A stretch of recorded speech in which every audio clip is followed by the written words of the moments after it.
Okay, good morning, everybody. It's nice to see you here. Sorry, I can't see anybody because we don't have a screen because of the decorations, but there are people online. So welcome also those of you that are on our Zoom call. It's nice to have all of you here. Classes are over. A day without classes or finals. Finals will begin, and then we're going to wrap up another very successful semester because of all of you and the hard work that you've done. So I really appreciate that. This morning, we're going to try to keep this within an hour's time length. I don't think that's going to be a problem unless we have lots of questions, then we'll still answer them. Going to have a few of our people from my administrative staff to come up and inform you about a few things I want to make sure that we know about. Then I'm going to go over a couple of things, and then I will take questions. And if you have questions, it's on the Zoom. If you would submit those, Jen will help me and tell me what's being asked, and you all have that opportunity, and then we will go on. A reminder that today at 1 o'clock, we will have a reception in here for all of our students that will be graduating in December. So please feel free to come in. It's be between 1 and 3. We'll be talking with our students. Some of them will be coming in. Some of them will have their parents and relatives with them, and we want to make them feel comfortable. They're always welcome, of course, and we want them to come to the graduation in May, but we want them also that can't to feel like we really appreciate their accomplishments. So, I want to thank everybody again. I think I would like to start the meeting a little differently than I had planned, because we all have to have a little humor in life and enjoy life. And if there's a person on my administrative staff that does that, it's Kent Gamble. And so I don't want anybody that's on Zoom to miss his jacket. Kent, get up here. Oh yeah, come on. Now, I did promise him that I would not ask him to button it, okay? Okay, Kent's gonna model, and I love it. Thank you. Thank you. So he's got us in the Christmas spirit. All right. All right. First person I'd like to ask to come up would be Rob Moyers, our facility gentleman. And it would be remiss for me not to say another thank you to all of the facility guys that do such a the ladies and the gentlemen that do such a wonderful job on our campus and keep us straight. And anytime we have a problem, we call them and they're right there. So they're very much appreciated. Rob's going to go over a few things we need to know while we're off. So Rob, sorry you don't have anything fancy. Thank goodness. Us facility guys don't have fancy stuff.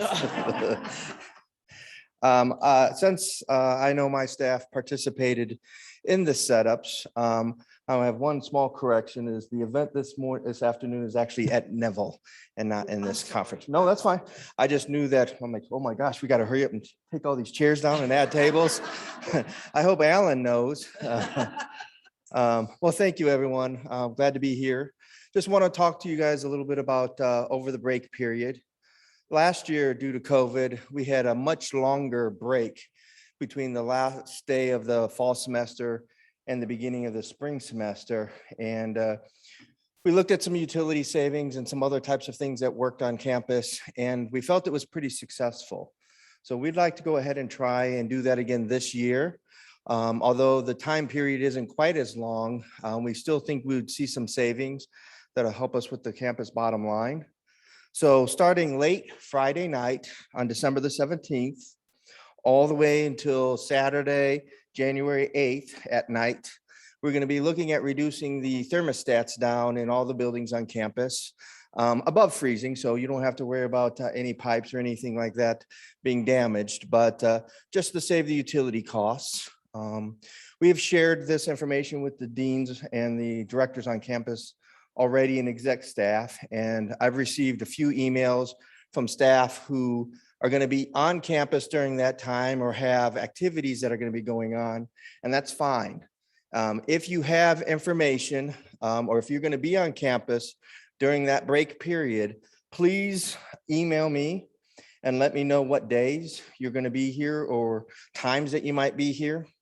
If you know you're going to come to campus, if you call my office at 304-929-0325, give us about an hour's head start, and we can go ahead and raise the thermostat in an office area or suite or labs if you're going to be coming to campus during the day.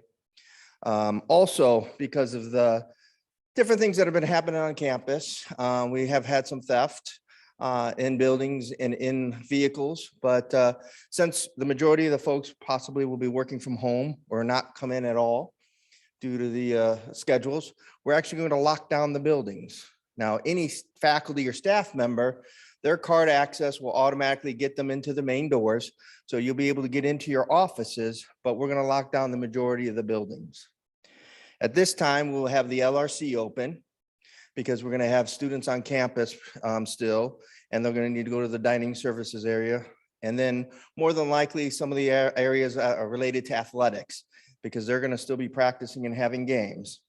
But if you have any other buildings or any other types of spaces that, like maybe the testing center or over in Benedum for items related to student accounts, student services, please let me know, and we can change that schedule.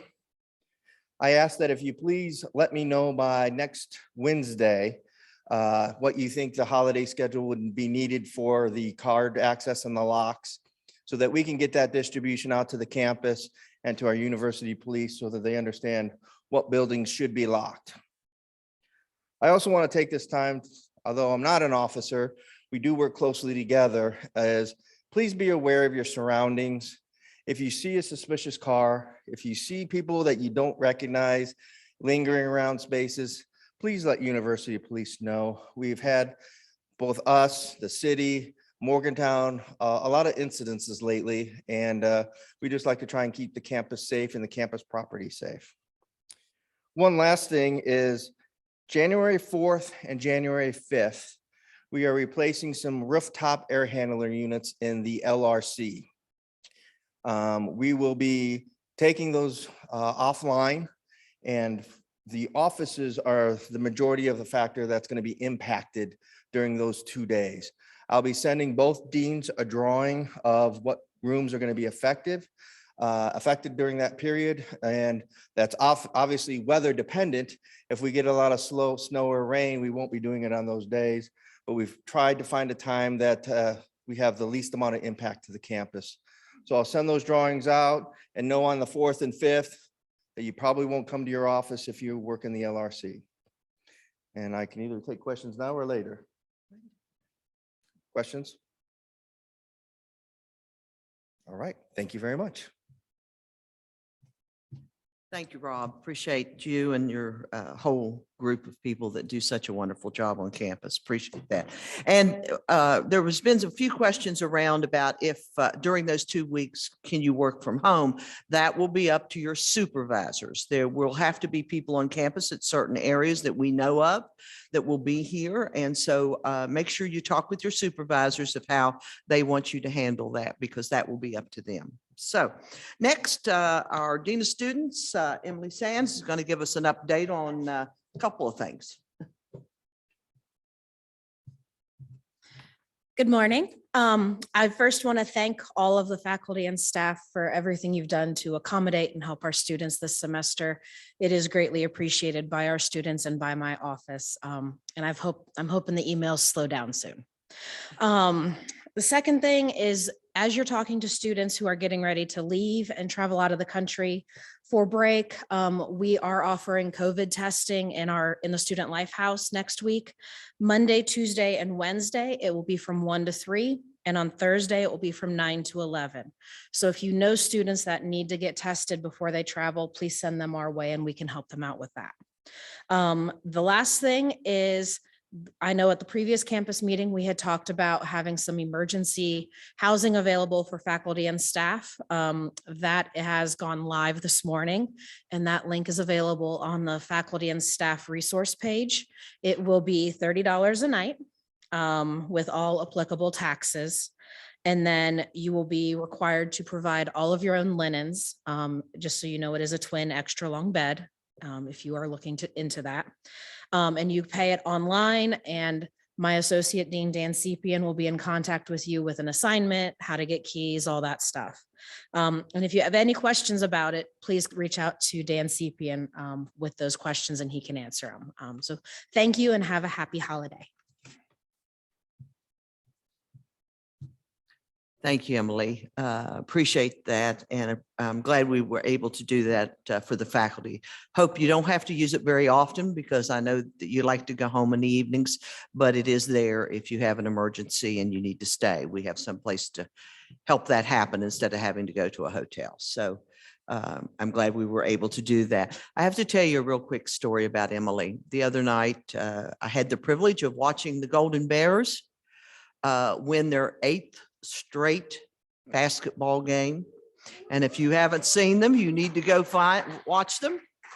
They are quite remarkable. And after that game, because it was a 5 o'clock game. Now I know faculty, you wouldn't like this, but I told Kenny, I wish we could do these games at 3 and 5 instead of 5 and 7. Okay. But that won't work out yet. But this was, the girls were away and the men were at home. And so we watched them play. And so afterwards, a large group of us went to Calasinos and we were talking about, and Emily and her husband had her 2 wonderful children. And I said to her, you know, when you came to Tech, you didn't have children, you didn't have a husband. Did you ever think this is what you would be doing that many years later?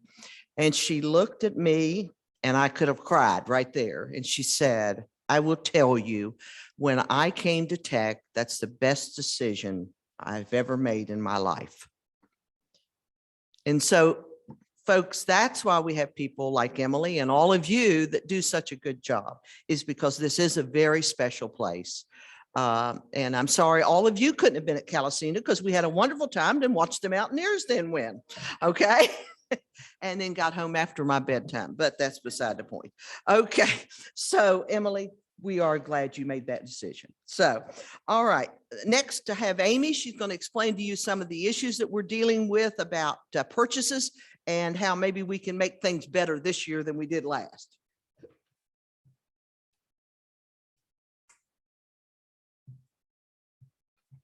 Good morning, everyone. I just have a few finance updates for you guys. First, quick friendly reminder from the hub, spring bills are due Monday, January 3rd. Next, as President Long mentioned, it's only December, but it's already time to start thinking about our year-end cutoffs.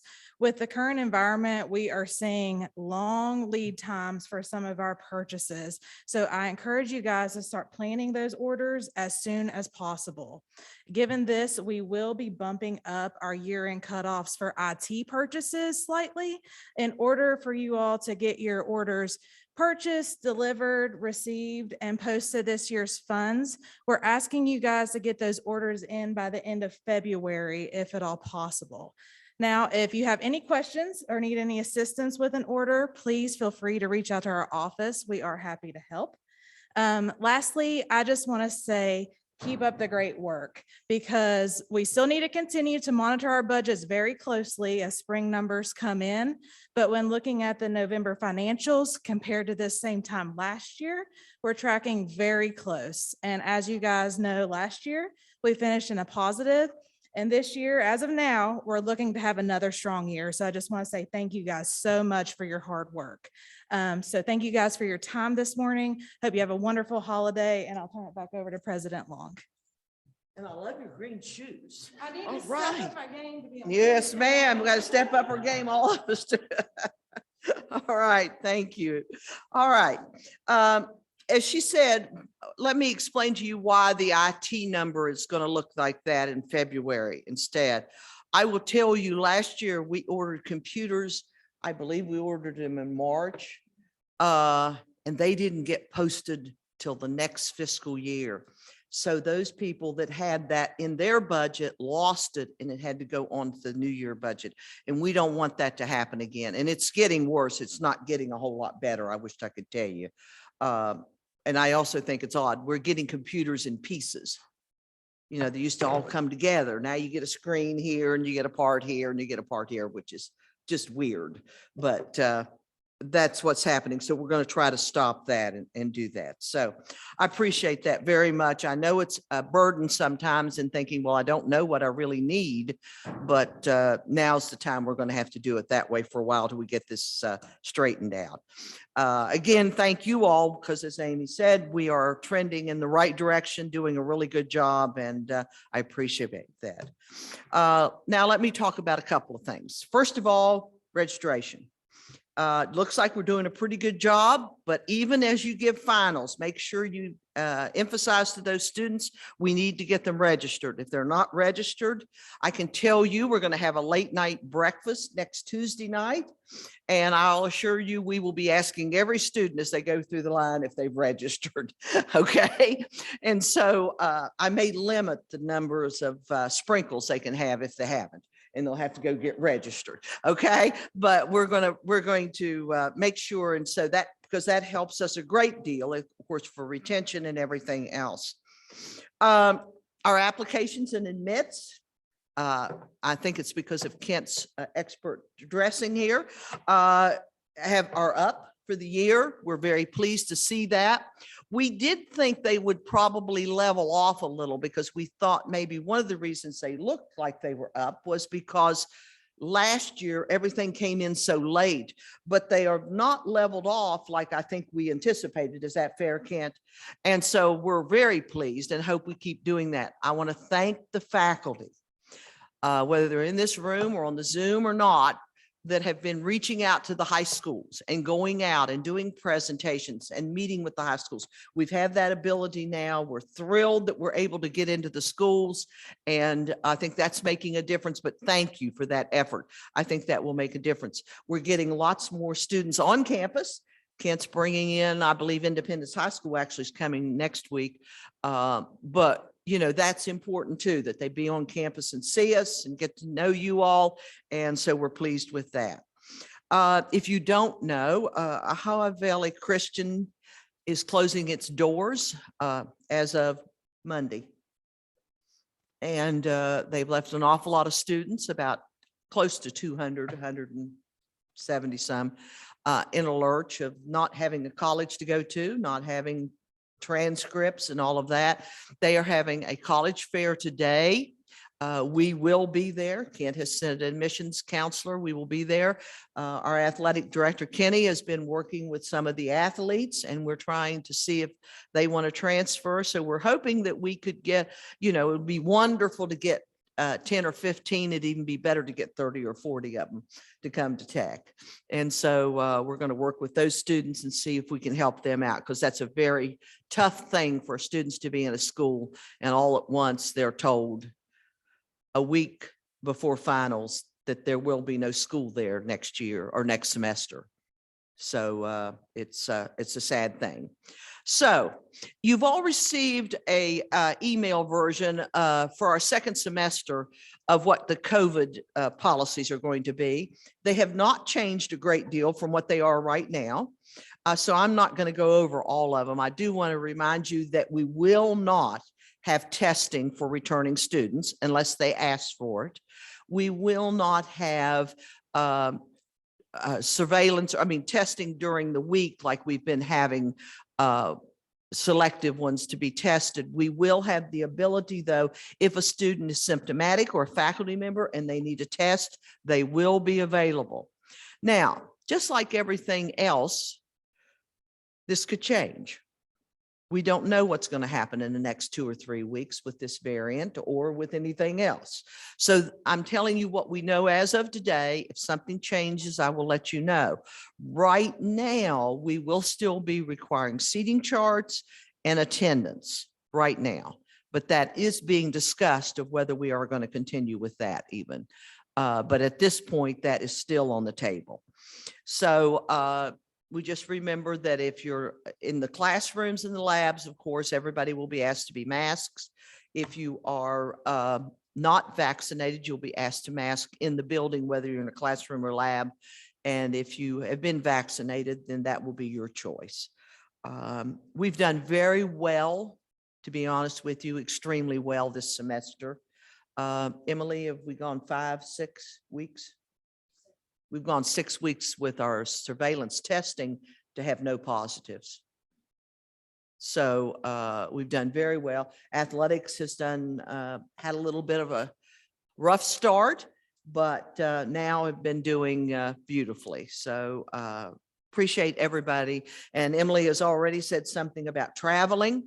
If you don't know the story, our assistant dean of students went on a little trip and was in the Sahara Desert in a four-wheeler, got off of it, got some cell phone coverage, and found out he was in a country that they weren't going to let him out, that they'd locked it down.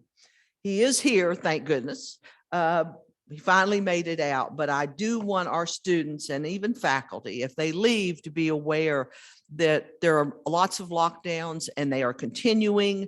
There's lots of different procedures of how and when you have to be tested, when you can get on a plane, how you can get back in the United States if you've been in another country. So please make sure everybody's aware of those and make sure they understand, you know, you could get home and could not get back if you're going internationally.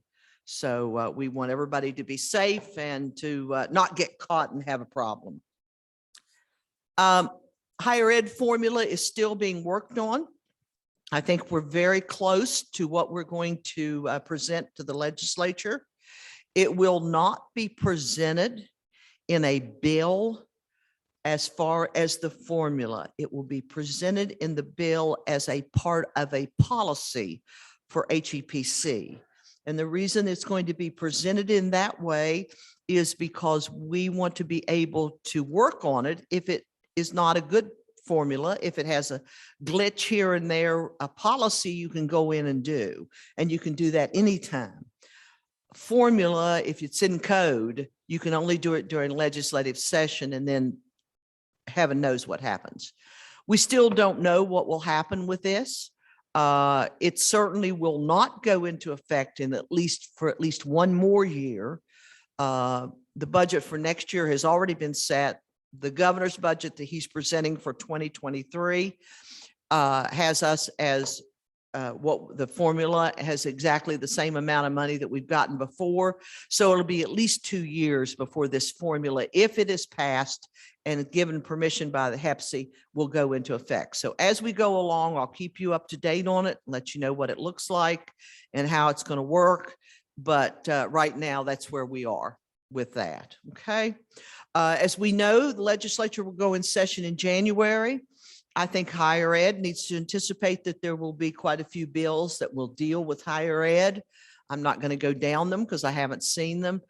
Some of them will be very positive and some of them will be somewhat problematic as we go. So we'll have to just take a look. We'll work through it and work on it as best we can as we go down the road. Last year, my executive group worked with Dr. Larry Rhodes, and we gathered up toys and food for a food bank that he works with all the time. So we are still doing that. We did it amongst only our administrators, but if any of you would want to contribute anything to that, you may drop it off at the president's office. We're trying to get things in by Monday or Tuesday so we can get them down by the end of the week. But I will tell you that the people that this food bank that Larry works with down in Boone County was so appreciative. We were kind of taken back of how appreciative they were of the things that was sent down to them. So just wanted you all to know, I know everybody has their charities and I appreciate that. And I'm not asking you to do something above and beyond. I'm just saying though, if you would like to, feel free to do that and leave it at the president's office, that we will make sure that it gets to the right place. Okay, so Joan, is Barb coming?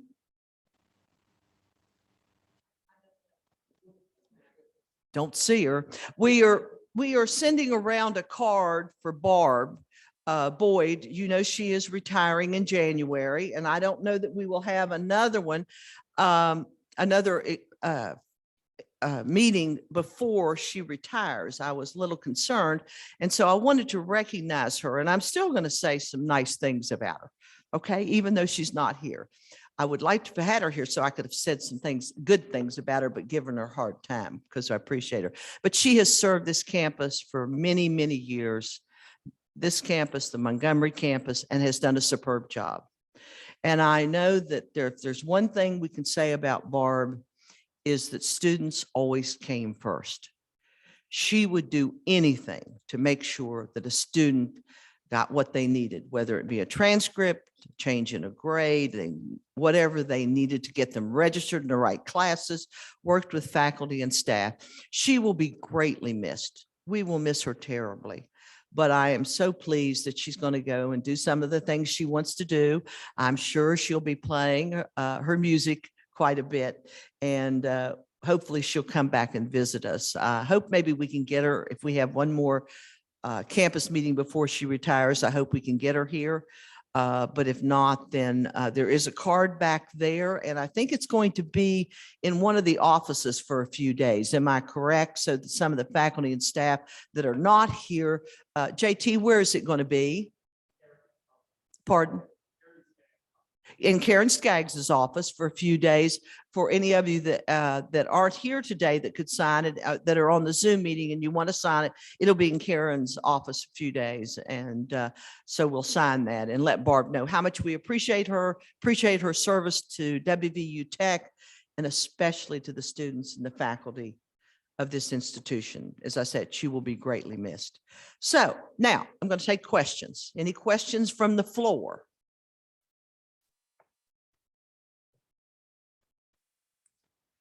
Jen, if you're going to tell me there's no questions, I'm just shocked. What? No questions on the Q&A. All right.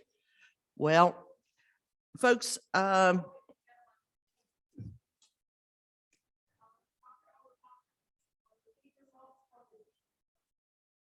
there are results from the dean search, but I am at not liberty to tell you because the person who has accepted the job needs to work with their institution before I can make that announcement. All right.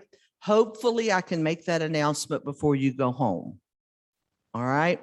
But I will tell you that we do have a candidate that has accepted the dean's job for engineering.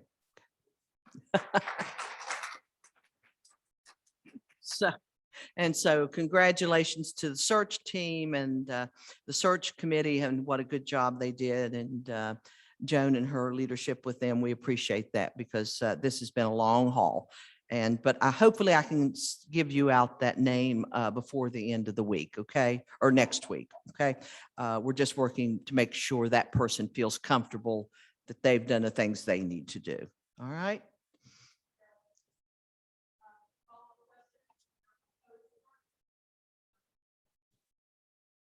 Dean search will be July 1.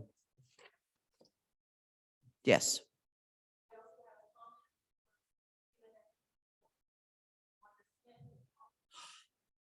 Oh, I forgot about Wanda retiring. Well, another lady that has done a magnificent job for this campus, has worked well with everyone, and will be greatly missed, and appreciate her. She always put students first too, and work with her colleagues, and very much appreciated. Wanda, why don't you come up here a minute so I can put you on the spot.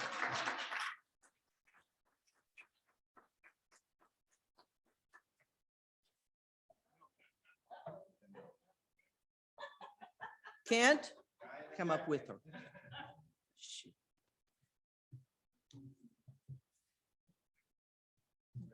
Wanda has, and she has covered our switchboard and taken some pretty weird questions over the years, and has sent those all to the president's office. No, I'm just kidding. She has done a wonderful job. She sometimes she's the first person that anyone that wants to come to Tech talks to, and she has done a wonderful job giving us a good reputation of being polite, being responsive, and getting things to the right people. and has worked diligently with her group. And I'm going to let Kent say something with her because he's been her supervisor for a while. Yeah, I think that I know that Go over here so Wanda. they can, because Oh, they have to sorry. hear you on Zoom. Sorry about that. I know that we're going to have an opportunity to gather and recognize Wanda, even though she doesn't want it, she's going to get it later on in January. But Wanda's done a great job for this institution. And I remember when I came to WVU Tech in Montgomery, she had the office directly across and was one of the individuals who kind of guided me as I gained more knowledge on the admissions operation and gained knowledge on Montgomery and WVU Tech. So we're very appreciative of Wanda, the time that she's spent with us. She's made some great leaps with our administrative and support staff areas and implementation of some new initiatives. And so we're going to miss Wanda. But like I said, we're going to have a little party for her in January, and we'll keep everyone posted. But again, I want to thank Wanda and what she's provided and given to this institution.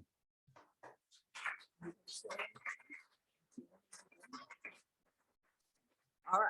Well, we thank you again, and we'll be coming to party. Okay. All right. Okay. All right. Okay. Next year, I hope, and I have we always have hopes. You got to have hope at the end of the tunnel. And so next year, what I hope is that we have a shorter meeting. We have just as few questions. But instead of sitting like this, we're sitting at tables. We have a whole lot of really good food that smells good out there. We all have an ugly sweater on. And that we get to sit and talk and eat with each other and enjoy each other's company, which we have not been able to do as much as we want, or in those kinds of settings for a couple of years. So my hope next year is that that's what we do on that campus meeting. That's the last one before we go home. So I want to thank each of you for what you do, how you do it. I hope each of you have a wonderful holiday. But I'd like each of you also to think about something. A year ago today, or a little more than a year ago, actually about 18, 19 months, all of this pandemic started. We have many people that have lost friends and family. We have people that we know that have lost businesses and jobs. So as we do this holiday season, I ask all of you to do one thing. We have a lot of negativity in this country. We have a lot of division. But we are so blessed to live in the country we live in, to be a part of this wonderful institution, and to have all the people around us that we have. So what I would like us to make sure we do is that we think about all of those people that have had troubles, even if we are one of them. But we also remember how blessed we are to do the things we do and to be here. And I am so blessed to be able to stand up here and talk with you all, even though I'm sure there's some days you think, God, woman, shut up. But I appreciate each of you. I hope you have a safe and a wonderful holiday. I hope you have great food, great friends and family, and I hope you have some real fun. All right? So let's have a good one and have a wonderful holiday. Thank you very much.